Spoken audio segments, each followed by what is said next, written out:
Tu ressens des picotements, des brûlures, peut-être un léger engourdissement sur le côté de la cuisse. Tu souffres peut-être de méralgie paresthésique. C'est dû à la compression d'un nerf. Et aujourd'hui, on va pratiquer ensemble une série d'exercices pour apaiser ces sensations. Tu peux pratiquer cette série d'exercices 3 fois par jour et environ 2 fois par semaine en préventif quand les crises sont passées. Très important, à aucun moment tu ne dois ressentir de douleur vive.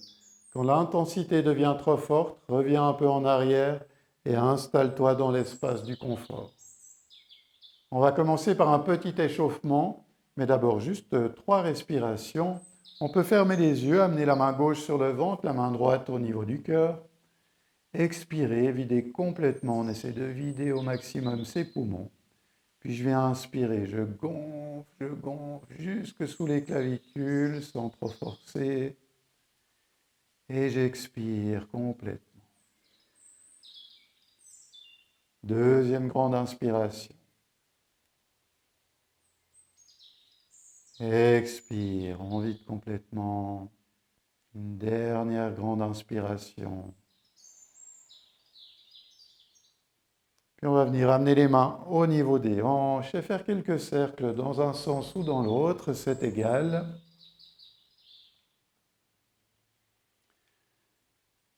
Quelques cercles dans l'autre sens.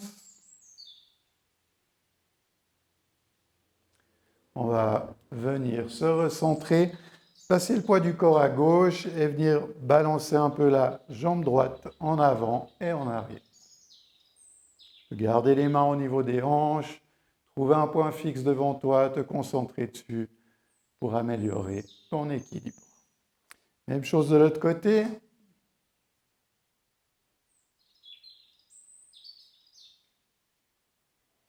Si tu as besoin de te soutenir contre un mur, n'hésite pas.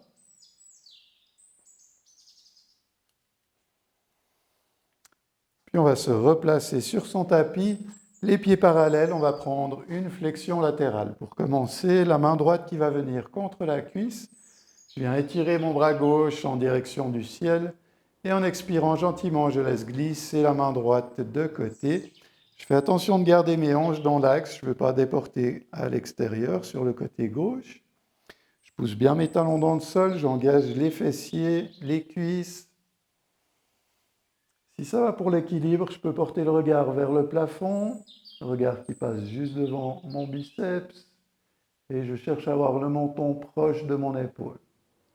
Si ça ne va pas trop pour votre équilibre, vous pouvez garder le regard en avant. Chaque expire, on essaie de glisser un peu plus bas. Mon ventre est légèrement rentré. Je cherche à bien ressentir mon étirement sur le flanc gauche.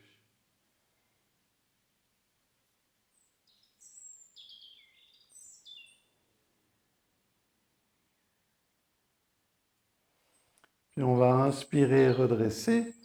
Ramener la main gauche sur la cuisse. Inspire, j'allonge à droite. Expire, on va en flexion latérale de l'autre côté. Prenez le temps de bien vous installer.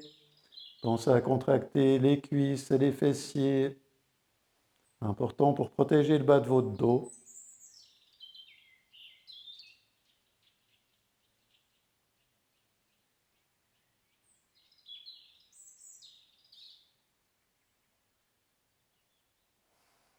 Puis on inspire, on remonte. Expire, on relâche.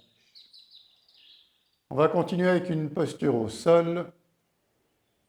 Si vous avez besoin, vous pouvez prendre des blocs. Je vais aller chercher des blocs. On se retrouve à l'arrière de notre tapis. On va aller en posture équestre. Donc je vais amener la jambe droite en avant. Je vais faire attention d'avoir mon tibia droite bien à la verticale. Trouver l'étirement sur mon côté gauche. Donc, soit j'avance un peu mon pied droite et je pousse mon bassin en avant, soit je peux soulever mon genou gauche et partir en arrière. Éventuellement prendre des blocs pour s'installer. Je cherche à bien ressentir l'étirement sur mon côté gauche. Je peux fermer les yeux quelques instants. Soit je reste ici et je continue à travailler ici, ou éventuellement je peux amener la main droite sur le genou, la main gauche par-dessus et je viens redresser mon buste. Ça va pour votre équilibre, on peut venir tendre les bras au ciel et encore éventuellement basculer un peu sur le côté droit, comme si je faisais une flexion latérale. Je viens bien ressentir mon étirement sur le côté gauche.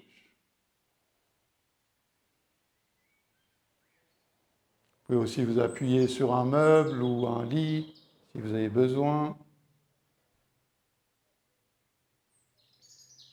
Travaillez bien avec votre respiration, respirez profondément.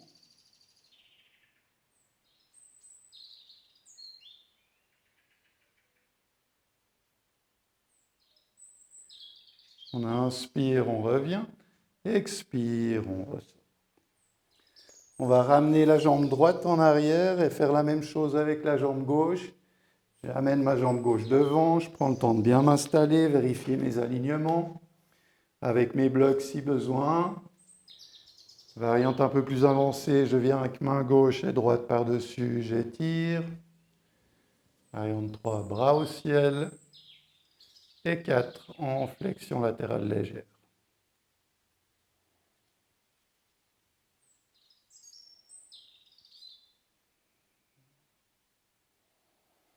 Respirez. Au fur et à mesure des expires, essayez de pousser un peu plus le bassin en avant. Augmenter l'étirement, peut-être basculer un peu plus de côté.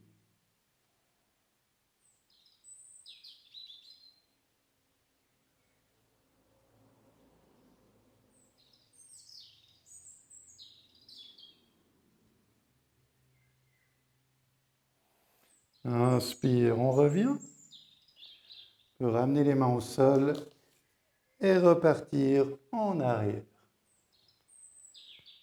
Juste fermer les yeux quelques instants, essayez de ressentir les parties que vous avez étirées. Relâchez, détendez. Je te propose de continuer avec Kapotasana. On va amener les mains à l'avant du tapis, le genou droit qui va venir tout proche de mon poignet droit, mon talon droit qui va se retrouver sous la haine à gauche. Je viens aligner le bout des doigts à mon genou, je roule un peu les épaules en arrière, je pousse la poitrine en avant, je tire le sommet de la tête en direction du plafond et je reste ici pour quelques respirations. Fais attention à ce que ta jambe gauche soit bien alignée à la grande longueur du tapis. Éventuellement, si tu sens l'envie, tu peux prendre des blocs pour augmenter ton ouverture ou simplement utiliser un bloc pour venir le placer sous la fesse pour alléger les tensions si tu en as besoin. On reste ici pour quelques respirations. Je pousse bien la rotule gauche dans le tapis, le coup de pied gauche dans mon tapis et je cherche à ouvrir. Je sens bien l'étirement sur ma jambe côté gauche au niveau du psoas.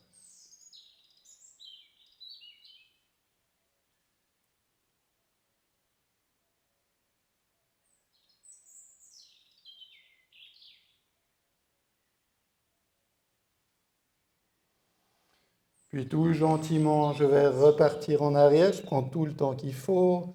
Je peux désenlacer un petit peu en basculant d'un côté de l'autre. Et on va faire la même chose de l'autre côté. J'amène mon genou gauche en avant. Je prends le temps de bien placer mon talon, aligner ma jambe, aligner mes doigts. Et je cherche mon ouverture. Fermez les yeux, respirez.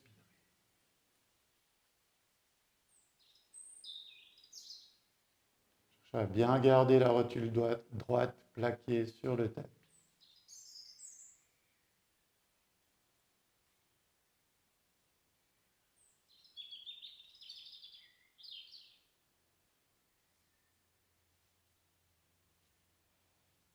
Puis gentiment, on pourra ressortir.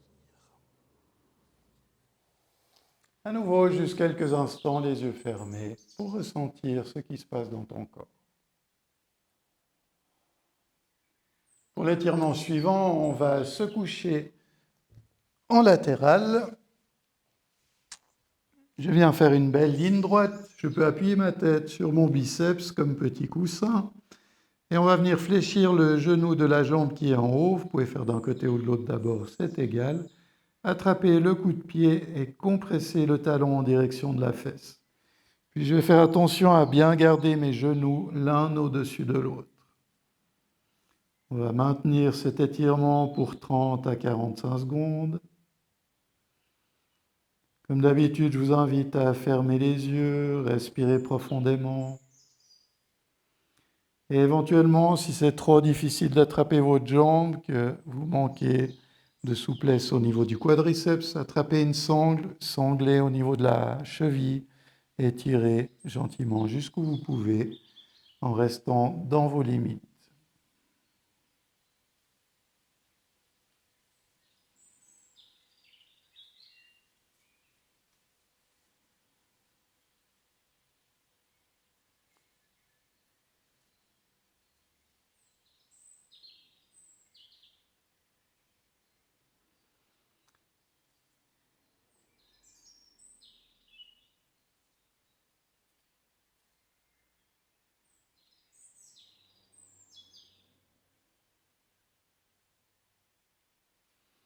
Puis on pourra s'installer pour l'autre côté. Moi, je vais pivoter. Vous pouvez aussi tourner simplement sur votre autre flanc. Prenez le temps de bien trouver votre alignement, vous installez, on fléchit, on vient soit sangler la cheville, soit attraper au niveau du coup de pied avec la main. Et en expirant, on vient compresser. Faites bien attention à votre alignement. Fermez les yeux, respirez.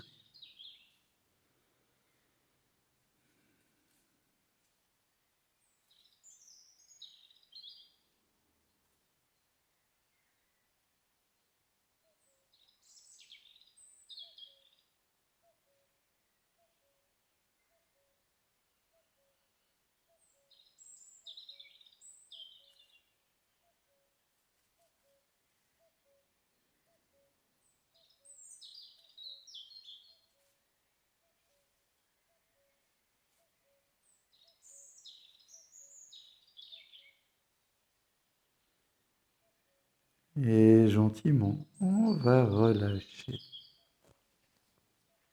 Pour le dernier étirement, vous aurez besoin d'une sangle ou d'une ceinture. Et on va commencer par s'installer sur le dos. Je vais venir replier ma jambe gauche et passer ma sangle sous le pied droit. Je prends un bout de sangle dans chaque main et en expirant, je vais venir tendre ma jambe droite vers le plafond. Avec mes mains, je tire pour ramener le tibia en direction de mon front. Je respire. Essayez de bien relâcher les tensions. Envoyez les expirations où vous sentez les tensions les plus fortes. Imaginez que vous allez expirer par votre muscle. Donc, soit l'étirement est déjà assez intense ici, ou éventuellement, si vous avez envie, vous pouvez venir tendre sur votre jambe gauche au sol pour augmenter. Mais gardant votre jambe repliée, vous pouvez déjà bien travailler. À moins que votre tibia soit déjà posé sur le front, je pense qu'on peut rester ici. Au fur et à mesure que ça relâche, que la jambe vient plus loin, vous pouvez grignoter avec les mains. C'est de garder les épaules relâchées, posées vers le sol, avec les bras tendus.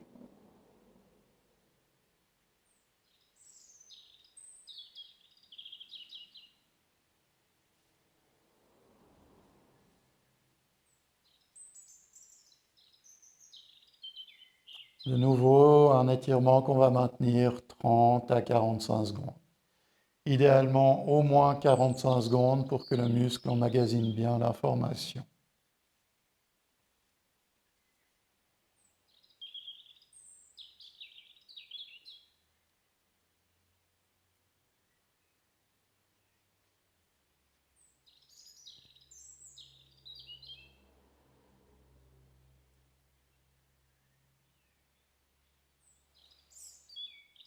On va gentiment changer de côté. venir reposer mon pied droit au sol, passer la sangle sous mon pied gauche et en expirant, je viens tendre sur ma jambe gauche.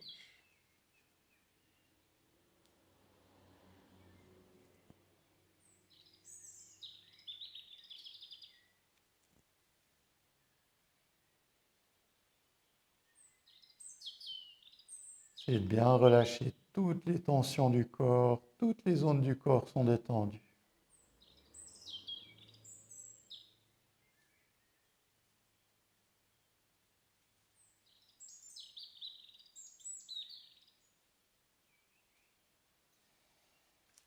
Au fur et à mesure, je grignote un peu plus sur ma sangle.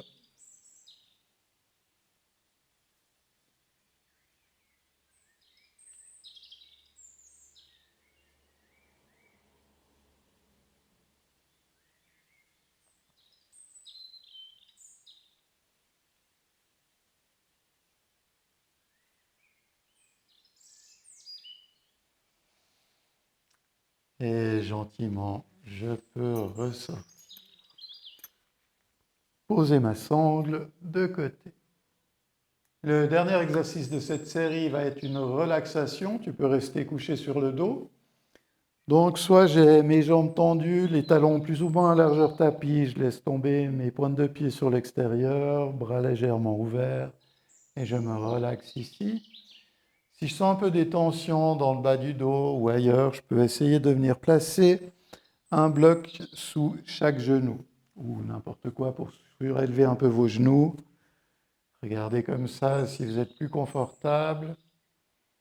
Ou troisième option, je peux venir avec un gros coussin ou n'importe quoi d'autre de souple pour venir appuyer mes jambes. Et on va tous prendre quelques instants pour se relâcher complètement ici.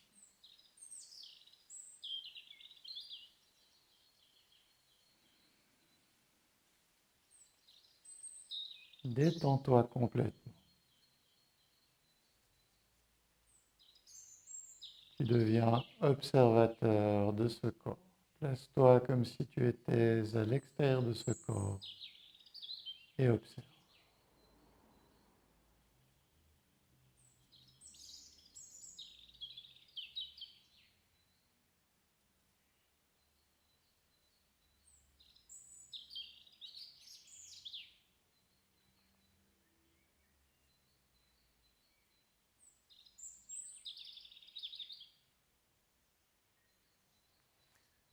Et quand tu te sens prêt ou prête, tu peux gentiment ressortir de ta relaxation. Voilà, cette courte pratique peut être répétée tous les jours ou plusieurs fois par semaine pour soulager les sensations de la méralgie paresthésique. Souviens-toi, si une posture devient douloureuse, on revient toujours en arrière. Si ces sensations persistent, consulte un professionnel de la santé, surtout si tu as des douleurs qui deviennent intenses. Normalement, la méralgie paresthésique ne provoque pas de douleur, c'est juste des sensations de brûlure, d'engourdissement, de picotement. Donc si tu sens des douleurs, c'est certainement une autre pathologie et je te conseille de consulter. Et abonne-toi à la chaîne pour plus de pratiques de yoga thérapeutique. À bientôt. Namasté.